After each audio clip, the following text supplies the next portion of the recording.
I know the name, but oh, Go ahead, Christina. no, I was gonna just say, Lenora, I know the name, and I apologize. My memory is not so good lately. That's okay. I'm a librarian at the library. Okay, I knew it. Well, I didn't know it, but I did recognize your I name. pop in every once in a while when I can. Good to see you. Michelle, good morning. Thank you for joining us. Michelle Ross. Good morning. Hi there. Hi, good morning. There's so many of my friends on here. It's good to I see you. know, that's it. No reason to even feel shy or nervous. Not that you do, but you're among friends. Thank you.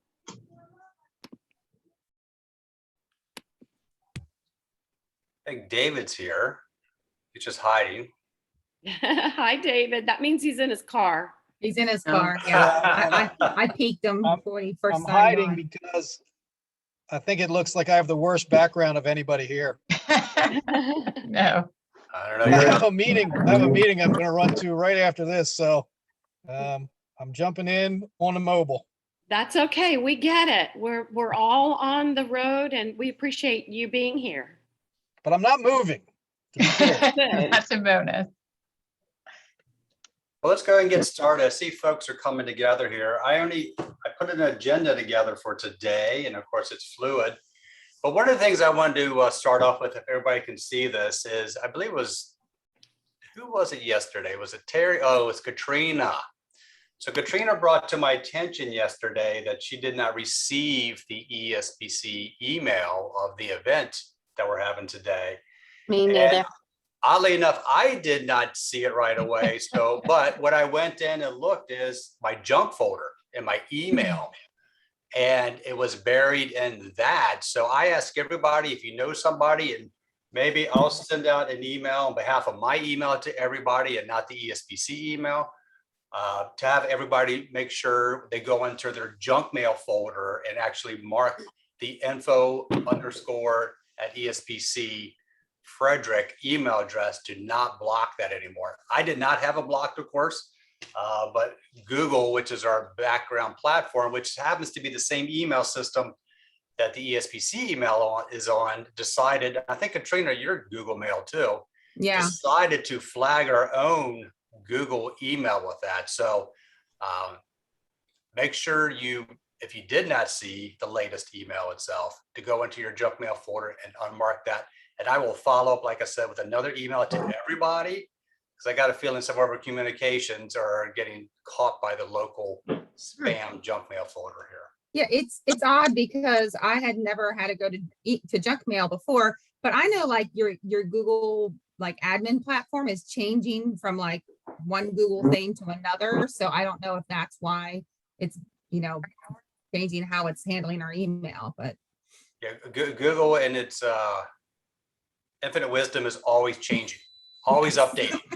And they're very, as we've seen earlier on with some of the ESPC emails from the old account, is always trying to capture what they consider spam email itself. So the nice thing about our new platform is if it continues, I can actually talk to Google to see if there's a way not to basically trigger ours itself. So a couple of things I'm going to talk about today. We got a great guest speaker, for which Eileen will introduce today. I want to talk about also potentially some kind of gathering, venue in 2022. We'll talk about that a little bit. Some kind of holiday gathering. COVID's been very challenging for just getting together, but I really like to try to do something. Christina, you just maybe highlight a little bit what's going on tonight with Compass for Caregivers, and anybody can jump in of any great events, items that they want to bring up for the next 30 days here itself. So Eileen, I will turn it over to you to do your introduction. Okay, and I will be short and sweet. Troy, thank you for taking over and thank you for dealing with the technical issues. That's a ton, that's a lot. And so for those of us who get to work in Frederick County, we are really, really blessed to have such a great, resourceful community hospital system. And one of those stars is Michelle Ross. She's a social worker at the hospital, has been for many years. Many of you know her because of her advocacy for advanced planning. She did a MOLST form road show, I called it. It was so helpful for so many people. She has transitioned into supportive and geriatric care. Can you believe there's something in our hospital called supportive and geriatric care, and a lot of us don't know about it, including me. So with no further ado, I'd like to introduce Michelle Ross. Hi, Michelle. Hello, everybody. Thank you, Morning. Eileen. Hello, good morning. Good morning. I am so thankful to have been asked to come and chat with everybody this morning. Like Eileen said, many of you know me in my role of making sure that folks have an opportunity to do their advanced directives, have conversations regarding what their goals are for medical care for the future. And I do that in a way that works for the individual. So I started my career working for inpatient case management and doing some discharge planning for folks, but I very quickly moved into a dedicated role to be able to provide this sort of support to folks. We found rather quickly that it was difficult to do planning in advance when someone was in the middle of an acute situation, bringing them to the hospital. And so while it wasn't impossible, it was so challenging that we worked to create other avenues so that folks would have this resource available to them. So I started seeing folks in the community, primarily inviting them to come into the hospital to get that document done. And then, you know, we know that COVID happened. I feel like it's a part of every WebEx conversation that we have. And so in early 2020, I transitioned from working inpatient care management to a different program within the Frederick Health System. Some of you may have been familiar with the program called palliative care. That program had support services available both in the hospital as well as a community clinic run from the hospital.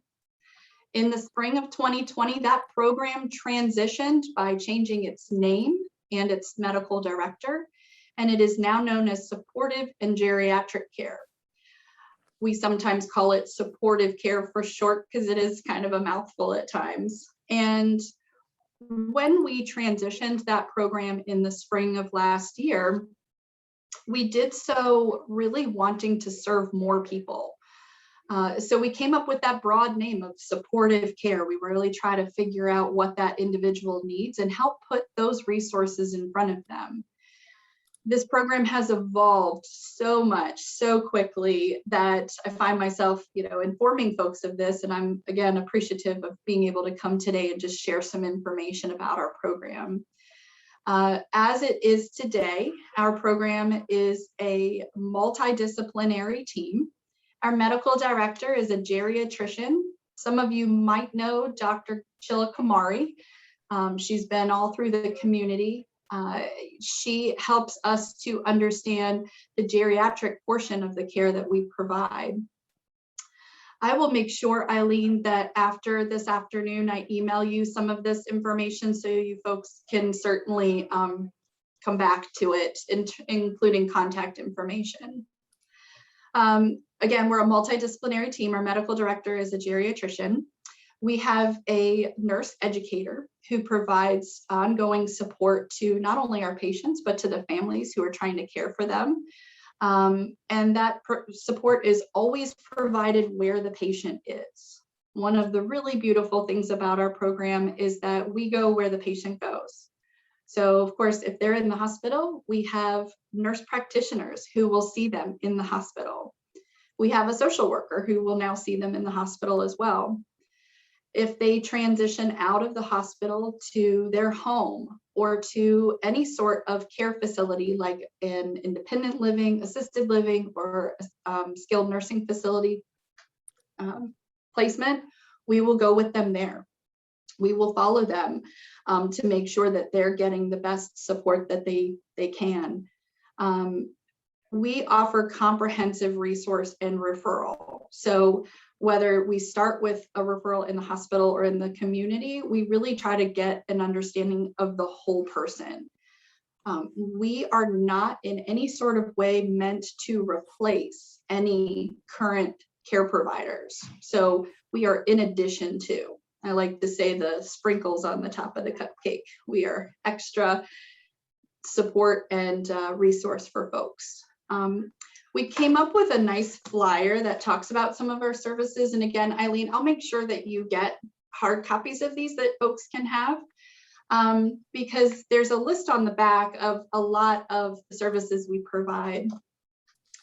Our program is not prescriptive. We do not treat every single individual exactly the same way, because not every individual needs the same type of supports. We try to address things like physical, emotional, and spiritual suffering to make sure that, again, our individuals feel best supported in their environment. Where my role kind of overlaps now is that I used to go out and help people to make those decisions and have some of those harder conversations for the future, and really help them to identify what matters most to them. You might hear this referred to as a goals of care conversation. This is a big tag word these days. I don't know what the term is, but goals of care really means that we sit down and we really try to help understand who you are as an individual, what really matters most to you, how do we help you do more of that, and then for the future, as your medical condition changes, how do we make sure that what matters most to you stays front and center?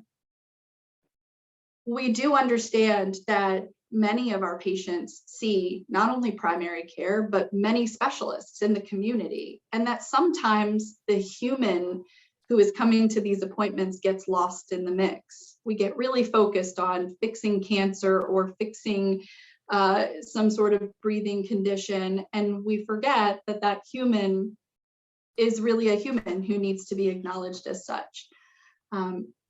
So we provide that advanced care planning, and again, that has always been and will remain free of charge to folks, whether they are on service with us, whether they are someone out in the community who got my phone number and wants some support.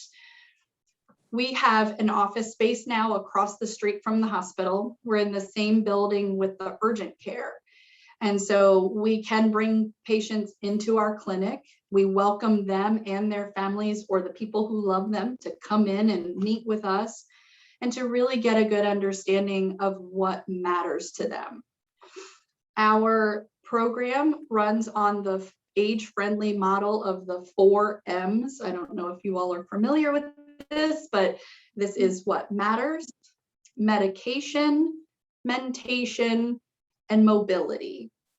We address those 4 M's every single time that we meet with individuals, because we understand that by addressing those things, we can help them really get to the heart of what matters. So we review medications to make sure that those medications are not interfering with things like mobility, because if it interferes with mobility, it's likely interfering with what matters to that person. I can't get up and do the things that I used to love to do because some medication is making me too groggy. We want to help with that. We want to make sure that they're moving safely throughout the day. So we will help with things like equipment and home health care if it's needed.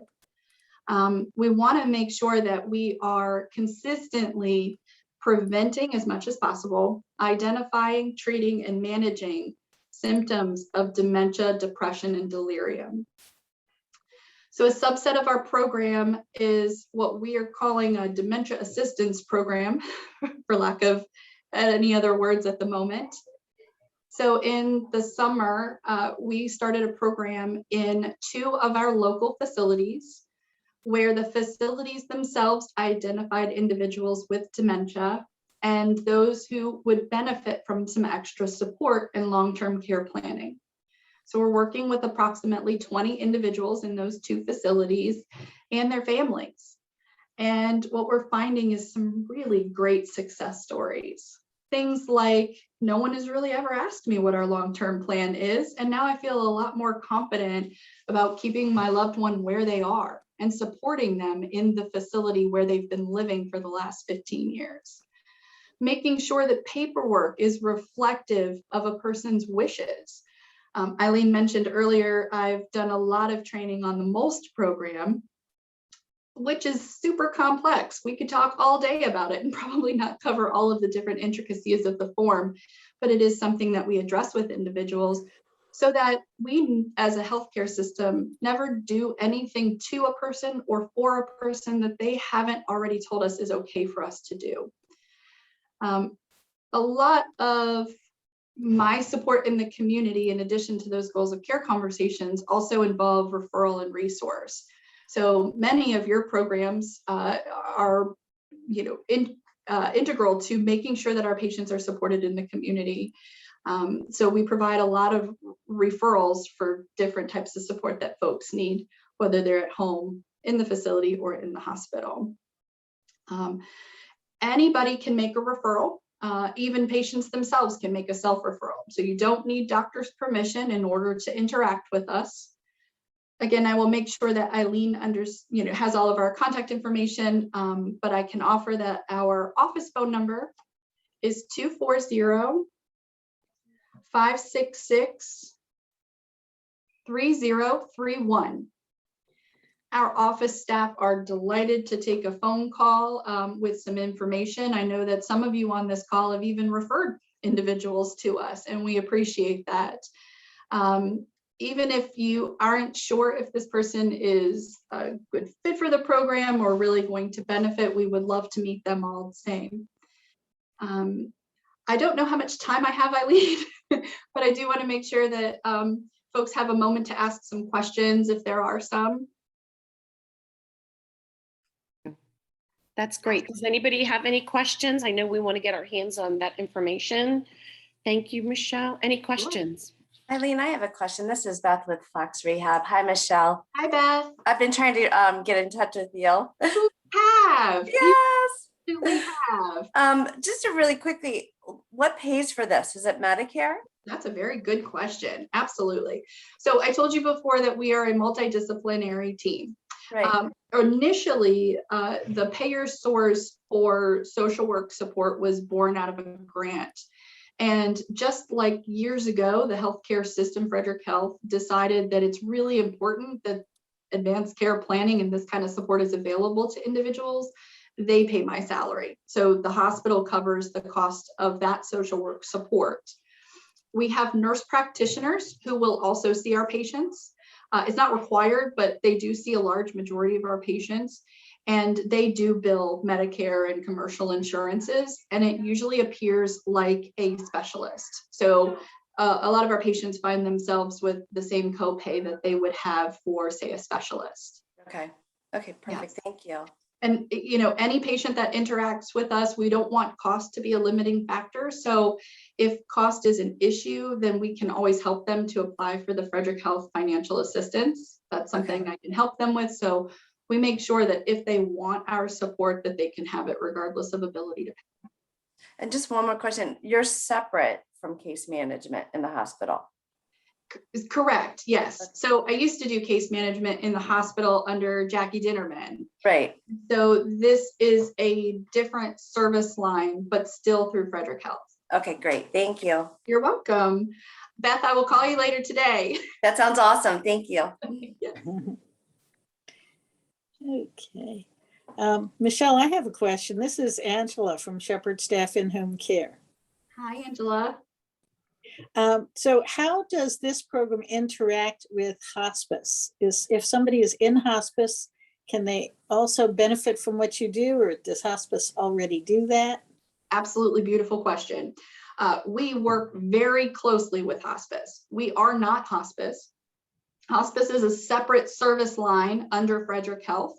Many of you know that when we changed our name, we said, it's one name, one family. So everybody is Frederick Health. They are Frederick Health Hospice. We are Frederick Health Supportive and Geriatric Care. We are not the same. We are two separate service lines, but we do refer many of our patients to hospice. Okay. I find myself as a social worker very often saying, I want to get you the best resource for the least amount of cost, because that's usually people's goals. And so sometimes if they qualify for hospice, my role is to help smooth that transition. Sometimes I find myself getting a referral from, say, an oncologist, and the patient's very appropriate for hospice, but I go out and we have some good conversation and sort of smooth that transition and referral to them. We also do occasionally have some individuals who they will say graduate out of hospice, who are doing so well under that program, they actually don't need hospice services anymore. And so every time that happens, they refer those individuals to us. So I like to think that we are almost the precursor to hospice. All of the patients that we serve can still continue to receive all forms of care and treatment. So if they want to do chemo, if they want to do radiation, if they want to do skilled nursing care in the home or physical therapy in the home, they can have all of that with us. There is no limit to the type of treatment that they can receive. Our primary goal with the medical component of it is to ease suffering, right? So if someone's receiving radiation and has a burn on their skin, we can help treat the symptoms of that burn to make sure that they're receiving this treatment in a way that, you know, is best for folks. Okay, thank you. Of course. I have It's a great question. I have a quick question for you. Well, I have a lot, but I'm going to just ask a really quick one. So not the pilot program, but where you're working with 2 facilities, Yes. where you're seeing patients, because a lot of us collaborate with the facilities and some of them, you know, are more open than others. Do you mind sharing which ones those are that you're working with? Absolutely. Buckingham's Choice and Country Meadows. Okay. Have been very agreeable with us. And so that is I told you we're a multidisciplinary team. Our nurse educator has gone out and done countless education seminars with the staff who are so eager to get this information. We work with them to help them understand how to better approach behaviors, even just words and body language that we use when working with individuals that can help us to do it, make our jobs even easier. So Lisa Bromfield goes out and does a lot of training with the staff. Both facilities have been enormously open to our support. For those of you familiar with the facilities, you know that Buckingham's has both skilled nursing, independent living, and assisted living. We have residents in their AL and their skilled nursing right now.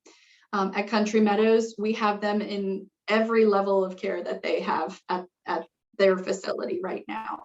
That's great. We would love to be in more places. And so I feel that the more that this program gains traction and recognition in the community, the more we can help folks, because we want to take this to more programs out there in the community.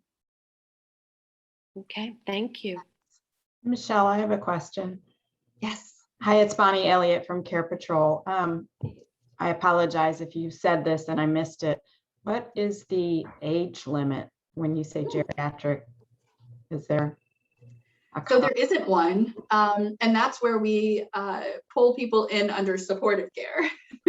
And so we really don't have rule out criteria for individuals. We do like to say that we specialize in geriatrics because our medical director is a geriatrician who specializes in things like dementia and dementia behaviors.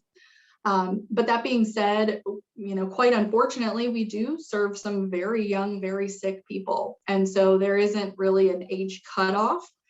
We do tend to focus more on individuals with a chronic disease or something that they are living with for the rest of their life. Even if they're stable, we may only see them, you know, a couple times a year. But if things decline, if their health takes a turn, we want to be involved to help them to remain where they are and get good care there. Particularly for our dementia patients, we understand that transitions are so difficult and can actually cause more rapid decline in a person's overall health. And so with the help of our nurse practitioners, we work to provide care right where the individual is so that they don't have to come to our emergency room.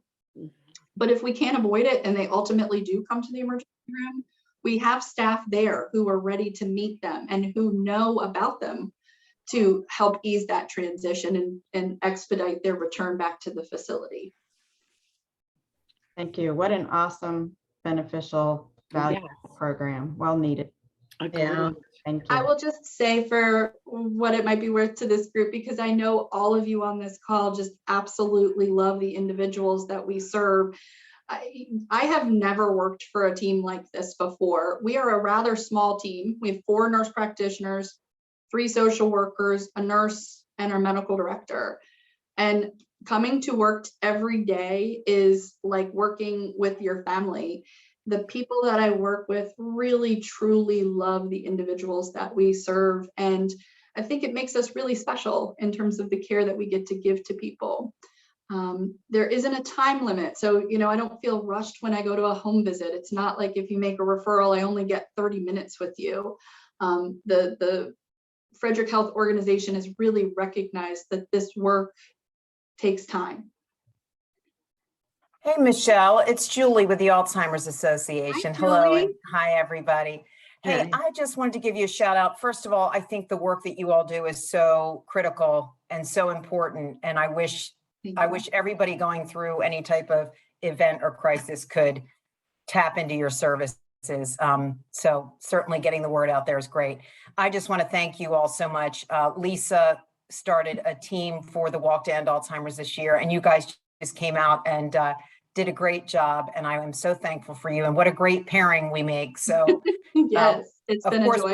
whatever McGean and I can do for you and your organization, we are happy to do. And I know we've done some stuff, but looking forward to doing more for sure. But thank you for the work. Absolutely. Thank you, Julie. I appreciate that. We are growing. I don't know how the people that I work with ever sleep, but we are growing. We want to do support groups. We want to do, a really comprehensive support to individuals and the people that love them. And the Alzheimer's Association has been very, very supportive of that. We really do appreciate it. Thank you. Hey, Michelle, it's Doug Brown with Mason Dixon Mobile. Hey, Doug. I'm not sure. Hear me? Am I going digital on you? You're going digital on me. What's the geographic limitation for your service? What's your geographical limitations? I will hang my head and sadly say Frederick County. It's a good question. We would really love to, I'll own it. I would really love to serve anybody. And sometimes we sort of push the limits on that, but generally speaking, it's Frederick County. Yep. Thank you, Doug. I appreciate that question. Some of that is born out of the fact that the hospital covers this program. And so we look to serve and to benefit Frederick County residents.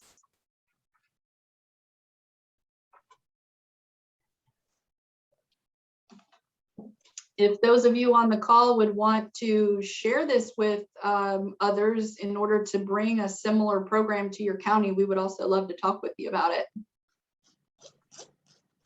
Thank you, Michelle. I lost your signal as soon as you started answering. I'm guessing it was Frederick, right?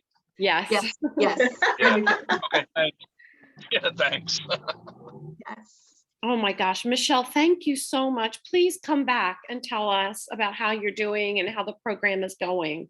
I would love to. Thank you, Eileen. Thank you, everybody, for having me. Thank you. Before you run, Michelle. Thank you, Michelle. Michelle, before you run, do you have the flyer electronically? Because we can email out to all of our folks within the ESPC. The pamphlets are nice, but it's easier to get the word out through our mailing list that we have. Electronic flyer. I believe so. And I should send that to Eileen. Is that? You can send it to Eileen and she can send it to me and I'll send it all out to the bigger group. Absolutely. Excellent. I will do just that. Thank you all very much. Thank you, Michelle. Thank you, Michelle. Michelle, would it be possible to get copies of that flyer sent to the library for us to hand out to have available? Absolutely. The one on the creek? Yeah. Okay. At library. Absolutely. Will do. Of course. And if after this, any of you all would like any of those, please feel free to reach out to Eileen. I'll make sure that she has a whole bunch and we can always send them out. Thank you. Absolutely. Wonderful. Awesome. Thank you all. Have a great day. Thank you. Thanks. Bye. So everybody, I want to thank Eileen again for finding us another great guest speaker. If you know of other folks who would be a great speaker, I know Eileen basically seeks them out every single month, but I'm sure she would welcome the assistance for anybody you may know in the community who would be a great speaker to us. Just mention their name and what they're about to Eileen. So I'm sure she would take any help she could get, but she always does a great job for us. Thank you. Absolutely. The next time I wanted to talk to, you know, with COVID, it's been very difficult to find an actual venue that's large enough that will accept the size that we are, especially when they're getting colder in these months here. I was hoping that the Frederick County government would open back up. There was a decision, of course, made recently that they're going to reevaluate again in January as to whether we could use the facility we used to look at. So if anybody has any idea for an indoor facility for which we can meet, by all means, share it with me, share it with the team here, Eileen, myself, Bonnie. Of course, we would all love to get back together in person and see each other here sometime.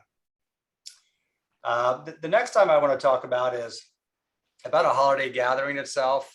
I know we're not doing like an official Dutch's Daughter this year, but I would like to see, we kind of kicked this around before, maybe in December, we can get together. I mean, we've talked about this several times, a venue for basically, you know, after happy hour, after work type of thing, whether it's going to be a item such as a local brewery, a winery, something like that, where we can all get together and celebrate the holidays here itself. And, you know, the ESPC will graciously host this meeting to get us back in person. So if folks are interested in that, I'll get the team together to see what we can put together here. So I see a lot of head nods here. Okay, that sounds good here. Christina's smiling, so that's good. The next item, if we can, Christina, I know you got a big event tonight. Can you give us a little bit of a highlight as to what's going on? Yeah, so tonight is our monthly Compass for Caregivers webinar. So for those of you that are new to the group, ESPC is really well known for putting on the annual Elder Expo every year at the fairgrounds. The last 2 years, that event was canceled because of COVID. An important component of that was our caregiver conference, and our support to caregivers also canceled. So when the pandemic hit, we pivoted to the online monthly webinar format, and those have been going really well. Our attendance has remained fairly small, but the people attending, the speakers have been exceptional. The information's great. The people attending have been incredibly appreciative and positive about the experience. So tonight is so Compass for Caregivers, the overall theme, navigating home safety in and around the home is tonight. Terry Lemire is going to be our featured speaker. Terry's an occupational therapist with lots of experience in home safety evaluation. So she'll be sharing some information about that. So we meet online at night, a Zoom webinar for family caregivers, the second Thursday of the month from 7 to 8. I'll tell you that we're booked through December. We're doing Navigating the Holidays in December. I'll actually be the speaker for that. But we have not planned beyond that. Our committee is really trying to decide what the next right step is, given the attendance. So we've had as few as 8 or 10 is probably our lowest. But just trying to make some decisions about that. And we have not made any decisions going forward, but really some fantastic speakers. And I'm jotting down Michelle's name because that would be another good one. From funeral planning to, oh my goodness, somebody help me out. Bonnie, what else have we had? Funeral planning. What else? That's a good You did a nice I am Q&A. drawing a blank. I'm embarrassed to say that I'm looking at our you did a caregivers nice- programs and confusing them. We had the panel on different types of care. Yes, we did There you go. home care versus home health care. Enrollment. Dr. Culpepper spoke about the pandemic. We talked about fun activities to do. Somebody from Parks and Rec did a presentation in the summertime. So lots of things. And again, caregivers have really been appreciative. Hey, So Christina, do we yeah. know what, if anybody's viewing them on YouTube afterwards, do we know what that kind of traffic is? Troy, I'm not sure. Can we track how many views there have been? I have a homework assignment to look into, so I will look that up. Well, that's just something to think about, even if people can't get to them live, if they're being viewed afterwards, because it's not a convenient time, then it probably is a valuable service, even if they're not, live isn't getting a good attendance. If they're being viewed afterwards, that would add to the value, I guess. Right. I know Terry and I were doing a practice run on Monday, and Terry, you made the comment about people being fearful of being on Zoom and having to be seen. So I went out of my way in my last email to point out to families that we can't see you, we can't hear you, so get comfortable. Don't worry about multitasking. And we've actually had more registrants for this event than we have had before. So maybe that there was a flurry of registrations after that email went out. So, who knows? I welcome suggestions. When ESPC sends that flyer out to you guys, it's really for you to share with your constituents, your families, your caregivers. That's really helpful to us to continue to do that. And it's too late to do it today, LinkedIn, Facebook. Yeah, absolutely. Registration is open right up until this. Honestly, probably it's still open even when the meeting starts because they're not connected. So people could register anytime. As soon as they register, they get the Zoom link. And again, it's a Zoom webinar. So the speaker, the hosts can't see the participants. We just see the list of names. So they really can be incognito. And we know that they're caregivers, they're busy. And when we've surveyed them after, like, thank you for registering, why didn't you attend? My dad got sick, or my mom ended up in the bathroom, or I forgot. So, we know that we work with these folks. So anyway, but yeah, please join us, share the word. We'll make sure that the flyer for December gets out to you guys. If you could pass on the word, holidays are a very stressful time for our family caregivers. So hopefully we can give them some good tips and advice and a little holiday spirit. Besides the email, Christina, remind me as to what other sources are you advertising? Weren't you doing like radio and paper? Yeah, so we've been really blessed. The Frederick News Post is one of our media sponsors. So they have been putting an ad at no charge to us in the primetime insert. And also all of our speakers, we've been able to put an article about the topic in primetime every month, which has been fantastic advertising, not just for our speakers and their knowledge base, but for ESPC. Also, WFMD has been doing advertising for us at no cost through a grant that they have. So that's been great. Mary Collins sends it out through her senior services email. Other folks are posting it for us. Terry's been great about posting it on their Facebook page. We've got it on, other agencies are putting it on their pages and different kinds of just grassroots word of mouth. So we welcome it. You never know who you might connect with. Thank you. As a great reminder, Terry kicked this off here. So if you would like, put your information in the chat. When you finish, we get towards the end of the session, because I had a lot of people the last meeting we had say, Troy, did you save that chat? Can you send it to me? And I already saved part of it. So at the very bottom of your screen to the right, you'll see 3 dots. Click on that and hit save chat, and it'll save it to your computer somewhere. Now, it's not a pretty file like what you're seeing right now. It's just regular text, but there's good information out there. So please put your information out there. We appreciate that. While we have a few minutes left here itself, we typically have folks who have events coming up in the next 30 days or things that they want to mention. So the floor is yours, team. What's people got going on the next month? Too quiet. Go ahead, Julie. I'm just going to drop a bomb in the middle of everything, wake everybody up on this Thursday morning. First of all, I will say McGean could not make it. She's actually attending a practice for the African American Forum, which continues this weekend. I hope that you all have gotten information on that. She's been sending it out. And you can always email McGean, mewhite@alz.org. That's in the chat for more information on that. That's not the bomb. The bomb's coming. Hold on. Hold, please. But also, I do want to make sure that I point out that there's a really cool event coming up December 1st. Again, McGean is the contact, and it's in the chat. Artificial intelligence and biomarkers, the new frontier in dementia detection. So, gosh, that sounds cool. It's at 12 noon. You can also earn a social worker CEU 1 hour credit for that. So share that out, please, please, please. It sounds very exciting. I'm excited to tune into that. And then also, I just go on to thank you all for your support of Walk to End Alzheimer's. We had over 700 people register.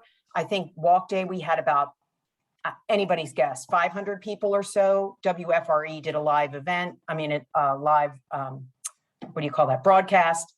And WDVM came out and covered that as well. It was very exciting, as did our friend from the Frederick News Post, whose name escapes me, Angela, right? I think, Angela. And anyway, so that was great. We're 91% of fundraising goal with only $22,000 left. So if you have any donations outstanding or cash that or checks you're holding on to, please, please, please let me know. I can help guide you as to how to turn those in. And if you have a Facebook fundraiser, I urge you to go ahead and share it again among your friends and see if we can get some more donations in that way. But thank you. This is amazing considering the state of affairs we're in. Bonnie Elliott, shout out to you and your husband. Thank you so much. They volunteered. Bonnie didn't just volunteer at Frederick. She volunteered at 2 other walks, and her husband got involved, and God bless you both. Just so grateful to have you as part of our team that day. That was great to see you guys. And I keep using his photos and work I'm doing. So thank you. I'm really a little high on caffeine. So the bomb is, you guys, I am leaving the Alzheimer's Association at the end of the month. And Yeah, that is a bomb. Yeah, I know. Everyone's like, oh, it's such a perfect job for you. I think it's too perfect. I think that for those of you who don't know me, I lost both my parents to the disease, and my mother most recently in December of 2020. My heart just is on the outside of my body all the time. And I think I am way too close, and it's just become extremely difficult. I can do the work, and I have good days and bad days, but I think I'm going to make a clean break and take some time, much needed time, to get clear and grieve and try to make sense of what families go through day to day. And perhaps I will return to the field of volunteerism and advocacy and get my heart back in it. But right now, my heart needs a little bit of a break. And I'm sure all of you who do this work with our seniors, especially those with dementia, you understand and you will honor my thoughts and my decisions around this. And I just hope I continue to see you in the community and out at wherever. I'm going complete departure though, executive sales recruiter, using my life coach work that I did previously and applying it in that arena. So God bless you all. Julie, we will miss you. You have been just a beautiful voice, but we really do understand and honor your need for self-care and grieving. It all was too close and raw, I'm sure, but I miss you already. Oh. Yeah. I think we all have a heavy heart Julia. right now. Yes. Yeah, no doubt our paths will cross again. Self-awareness. What a hard decision. I respect you so much for everything that you've talked to us about in the last few months, and you've really bared your soul. And I think you're definitely making the right decision for yourself. And, we are kind of neighbors, so I better damn well see you. Girl, that glass of wine we keep talking about is going to happen I'm very ready. soon. Come see the condo. Let's do it. All right. Julie, when's your last day? So I will be working through November 30th, which is a Tuesday, I think. I really wish months would start on a Monday or something. It would make it so much easier. But actually, the Alzheimer's Association is closing down that full week of Thanksgiving, which is such a godsend. So we're shutting down. And so I will be off that week, but I will be back that Monday and Tuesday just to wrap up. So if anybody needs anything at all, I have no idea who my replacement will be. If you know of anyone who's looking, who would be excellent in the event planning arena, gosh, please send me information or call me, and I'll put my phone number in the chat as well. Big shoes to fill. Thank you, Juliet. Thank you. Yeah, I know Julie, the you'll- right Julie, to So Julie, you will have to circle around if we're gonna have this holiday gathering, at least peek in and have that glass of wine then. Yes. Yeah, Yes. what is the date on that? We just talked about it, so we haven't said it, so I was probably getting my coffee. we'll circle back around with Lisa so she knows where you're at and track you down, let you know. Yeah, sure. I'll put my personal cell in the chat, and that's Okay. the best way to get me anyway. And then that will stay with me after the 30th. So thank you all so much. Love you all. Thank you. Don't quite know what to say. Next, any other events? No more bombshells, please. No more bombshells. I have one. Go ahead, Bonnie. I have to say kudos to you, Julie, for having the self-awareness to take care of yourself. You're such No, that's right. such a light in our world and so many people's world. So we want to keep that, right? Well, and Bonnie, Right. I know you do. I know you know. So, as do many of my peers and colleagues. And I just lost another out of Brightview was my mom and dad's best friend, and Oh, wow. actually Right at Home took care of him for a while. And my sister, who after caregiving for my mom went to work for Right at Home, she has Wow. also made the decision to leave because it's just too hard. We just It are too is. emotional and too invested. It's the investment piece, I think, that gets us all. And so he just passed away. He moved into Brightview Wellspring, and then we just lost him. And it's, I went through those emotions again just 2 days ago. So God bless all of you who are connected to this disease and do the work. It's really tough. It is.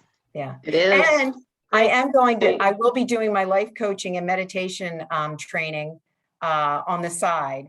So for those of you who are want to investigate that form of self-care, because that has helped, please reach out to me about that too, and we can have a conversation. Awesome. Great. So great segue into my event. So Care Patrol is hosting a free CEUs, 2 contact hours for social workers, case managers, nurses, counselors, long-term care administrators, December 2nd. And it's the state of caregiving in America, unpredictable times and charting a new way forward. And the speaker is Kate Washington, PhD, who's the author of Already Toast, Caregiving and Burnout in America. So that should be a great event. If you need the information or the flyer, just let me know. My info's in the chat. And Margie McWilliams posted an awesome related article this morning on Terry and Katrina's Aging in Place in Frederick. Did I say that right? Facebook page. Really powerful and compelling. I mean, this seems to be a common theme this morning, the caregiving and how that impacts us. So feel free to join us. Thanks. Anybody else? Getting towards the top of the hour. Everybody, thank you very much for attending today, and make sure you let folks know about that spam email, because we wanted more folks to actually join us here. And of course, December's coming around, so Angela and I are going to be talking very shortly about membership in 2022 here, so that's coming around the corner. So everybody, thank you. Have a great day and enjoy your Thanksgiving holiday. You too, everybody. Happy Thanksgiving.